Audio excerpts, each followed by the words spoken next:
Class 9th के history के second chapter the socialism in Europe and the Russian revolution, इस chapter का दूसरा सेक्शन आज शुरू करेंगे, जिस सेक्शन का नाम है द रशियन रिवॉल्यूशन। इसके अंतर्गत रशिया में जो रिवॉल्यूशन हुआ 1917 में, उसके बारे में बताएंगे।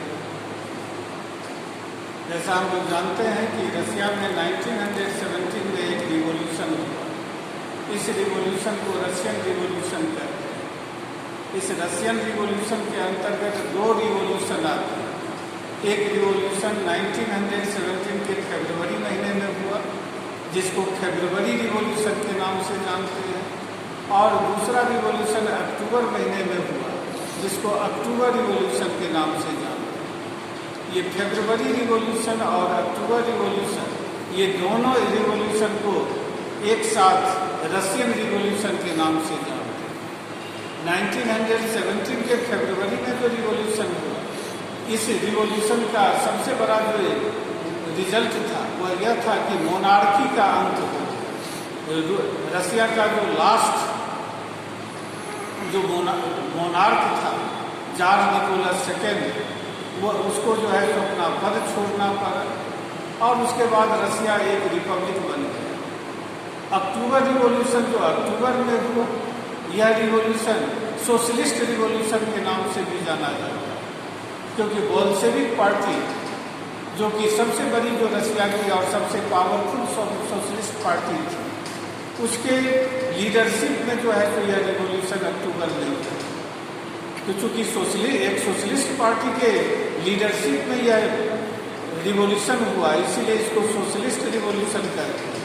अक्टूबर महीने में हुआ, इसीलिए अक्टूबर रिवॉल्यूशन कहते हैं। और बोल्शेविक पार्टी के लीडरशिप में हुआ, तो इसीलिए इसको बोल्शेविक रिवॉल्यूशन के नाम से भी जानते हैं।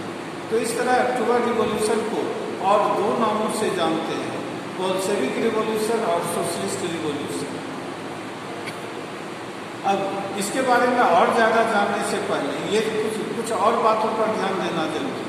जनरली माना जाता था कि सोशलिस्ट रिवॉल्यूशन के लिए वह देश सबसे ज़्यादा सूटेबल है जिन देशों में ज़्यादातर जो एम्प्लॉयमेंट इंडस्ट्रीज में मिलता है, यानी कि जो देश इंडस्ट्रियली ज़्यादा डेवलप्ड है, ऐसे देशों में सोशलिस्ट रिवॉल्यूशन की संभावना ज़्यादा व्यक्त की जाती है। लेकिन हुआ उल्टा रशिया में। रशिया जो कि इंडस्ट्रियली यूरोप का सबसे बैकवर्ड कंट्री थी, वहाँ जो है तो ये सोशलिस्ट रिवॉल्यूशन 1917 में हुआ, और दुनिया में पहली बार जो है तो सोशलिस्ट रिवॉल्यूशन रशिया में हुआ था। ये एक आश्चर्य की बात थी उस समय के दुनिया के लिए, लेकिन ये सच्चाई थी। तो रशिया उस समय एक विशाल जो है तो 1914 में एक विशाल एम्पायर था। यूरोप ही नहीं, दुनिया के सबसे विशाल एम्पायर में से रशियन एम्पायर का नाम आता था। आजकल के ईस्टर्न यूरोप के सारे देश इसमें शामिल थे लगभग, और इसके अलावा सेंट्रल एशिया का भाग जो है तो इसमें शामिल था, जिसमें कजाकिस्तान, उज्बेकिस्तान, तजाकिस्तान, ये सब जो देश हैं, ये सब सेंट्रल एशिया के इसमें शामिल थे। इसके अलावा अजरबैजान, आर्मेनिया, यूक्रेन, जॉर्जिया, ये सब कंट्री, लैटविया, फिनलैंड, ये सारे देश इसमें शामिल थे।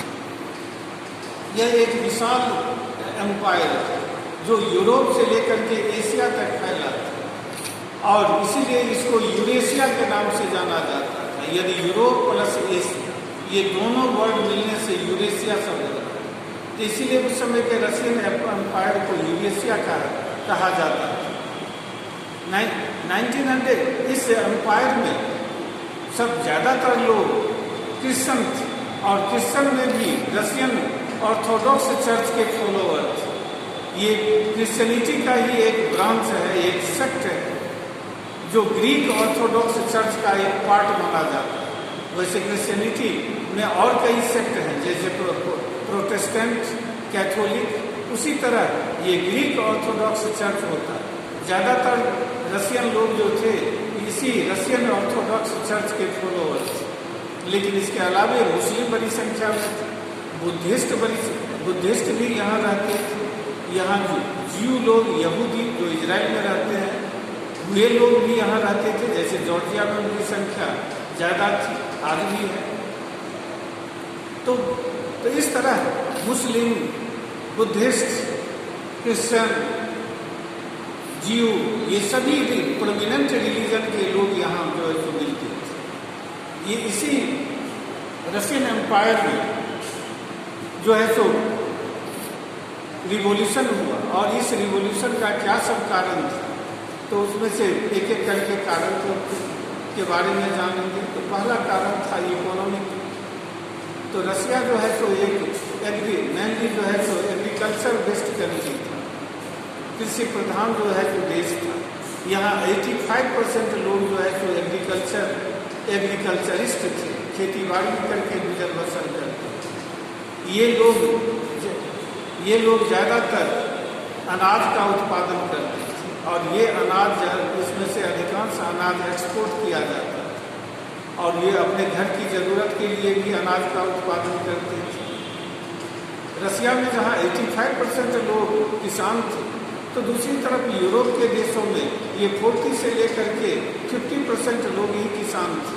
बाकी जो है तो 50 से 60% लोग जो है ये इंडस्ट्रीज में काम करते थे। जैसे फ्रांस में 40% ही पीजेंट थे, जर्मनी में 50% पीजेंट रहते थे, और बाकी लोग जो थे उनको एम्प्लॉयमेंट इंडस्ट्रीज में मिलता था।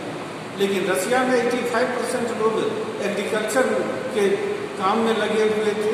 इसका मतलब यहाँ इंडस्ट्रीज बहुत कम था, इंडस्ट्रीज में लोगों को एम्प्लॉयमेंट कम मिलता था। अगली क्लास में बताएंगे इसी के बारे में।